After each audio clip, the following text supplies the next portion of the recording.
अपने पसंदीदा शो के फुल एपिसोड देखने के लिए अभी डाउनलोड करें दंगल प्ले ऐप।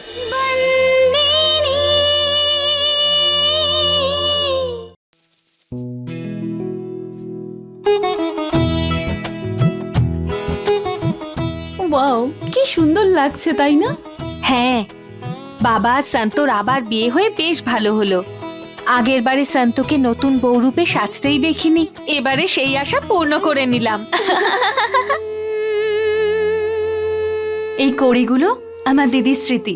এগুলো দিয়ে আমরা 3 বোন খেলতাম। এই পুতুলটা আমাকে বাবা দিয়েছিল। বাবা আমায় সবসময় পুতুল বলে ডাকতো। এই পুতুলটার সাথে আমার বাবার স্মৃতি জড়িয়ে আছে। রোজ সকালে আমার চুলে মা তেল মাখিয়ে দিত। তার এই চিরুনি দিয়ে আস্তে আস্তে আমার চুলে জট ছাড়িয়ে দিত। তোমার কাঁধে বসে জেদ করে এই মালাটা আমি বানিয়েছিলাম।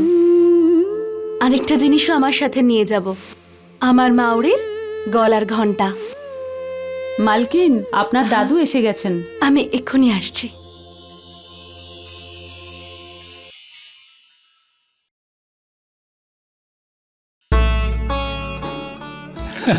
আরে সন্তু, আমার মা, কত সুন্দর লাগছে। ধর্মপুরের মালকিন। দাদু, আমি তোমাকে আগেও কতবার বলেছি তুমি আমাকে সন্ত বলে ডাকবে। শুধু সন্ত, আমি তোমার নাতনি সন্ত। আগের বার তো সুন্দর উপহার দিয়েছিলে, এবার আমাকে তুমি কি দেবে?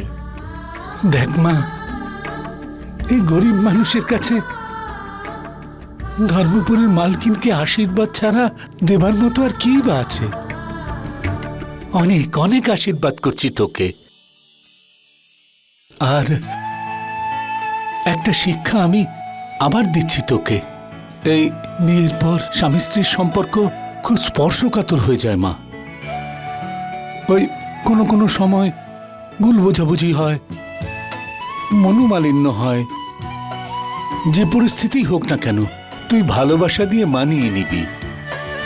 আরো একটা কথা তোকে বলছি, এই তোর স্বামী ধর্মরাজ মায়াবংশী, তিনি তো শুরু থেকে মালিক হয়ে আছেন না, সেই জন্য ওনার মেজাজটা একটু কড়া। আর ওই ওনার বোন তরুলতা, বাড়ির অন্যান্য লোকেরা, এদের সবার সাথে অনেক বুঝে শুনে ধৈর্য আর সাহসের সঙ্গে মানিয়ে নিতে হবে মা। কোরিয়ার মা তোকে শক্তি দিক, এই আশীর্বাদই করছি। দাদু, এর থেকে ভালো উপহার তো আমার কাছে কিচ্ছু হতে পারে না।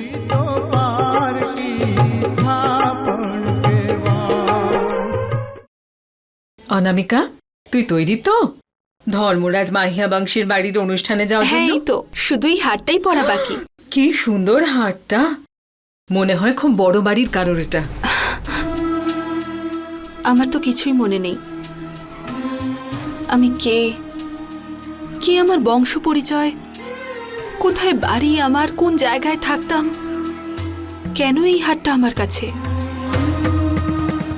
কিন্তু কেন জানি না, যখনই আমি এই হারটাকে দেখি আমার মনে হয় এটাই আমাকে আমার বংশের কাছে পৌঁছে দেবে, আমার প্রিয়জনদের খুঁজে পাবো। দে, আমি পরিয়ে দিচ্ছি।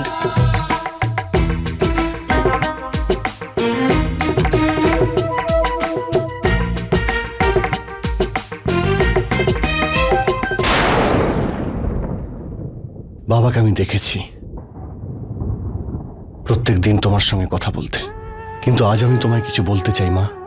এই বাড়িতে আজ এত আনন্দ হচ্ছে আর সবাই যে এত খুশি মা, আমি জানি সেটা তোমার সম্মতিতেই হচ্ছে। এসব তুমিই করছো, তুমি আমাদের জন্য সন্তকে পাঠিয়েছো মা। আজ একমাত্র তোমার জন্যই বাবা সন্তকে স্ত্রীর মর্যাদা দিতে চলেছে মা।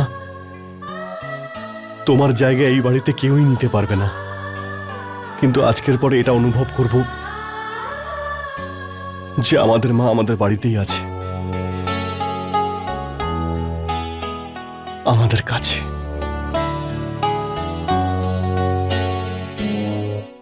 হিতেন, খেমি,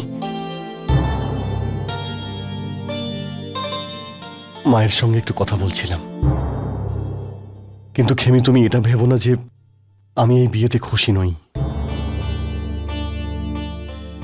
বরং এই বিয়েতে আমি এতটাই খুশি যে অন্যকে অতটা খুশি হবে না।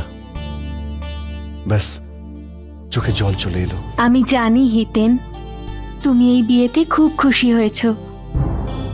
আমি তোমায় কখনো ভুল বুঝতে পারি না, তোমায় বিশ্বাস করি আমি। আচ্ছা ঠিক আছে, চলো নিচে চলো, বিয়ে শুরু হয়ে যাবে। চলো।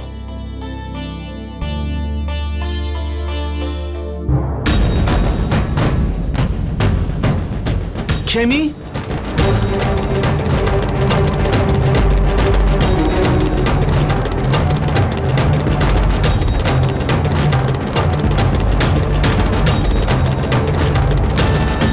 তুমি এখানে? হ্যাঁ, আমি শান্তর ঘরে যাচ্ছিলাম কিছু জিনিসপত্র আনতে, আর আর আর হিতেনের আওয়াজ পেলাম, তাই ওর সাথে কথা বলতে গেলাম।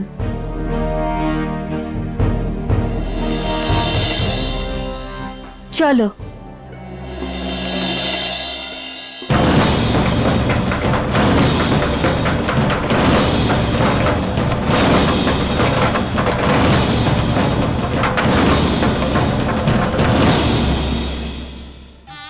ओम पवित्रा पवित्रो वा सर्वावस्थागतोऽपि वा या स्मरेत् पुण्डरीकाशं सामम्यावन्तर् शुचि। ফুল নিন, আপনিও ফুল নিন, আর হাত জোর করে প্রার্থনা করুন। वक्रतुण्ड महाकाय सूर्यकोटि समाप्रभा निर्विघ्नं कुरु मे देव सर्वकार्येषु सर्वदा।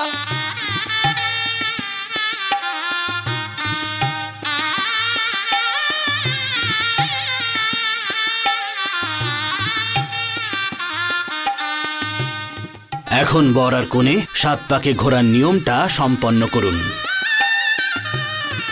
প্রথম পাকেই বর আগে যাবে আর কনে পিছনে।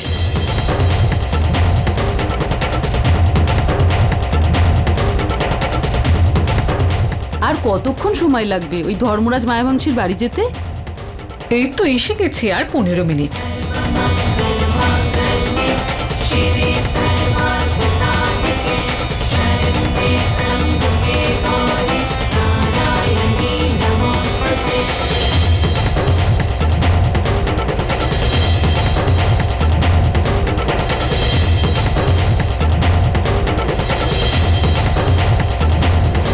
তৃতীয় পাক শেষ হলো।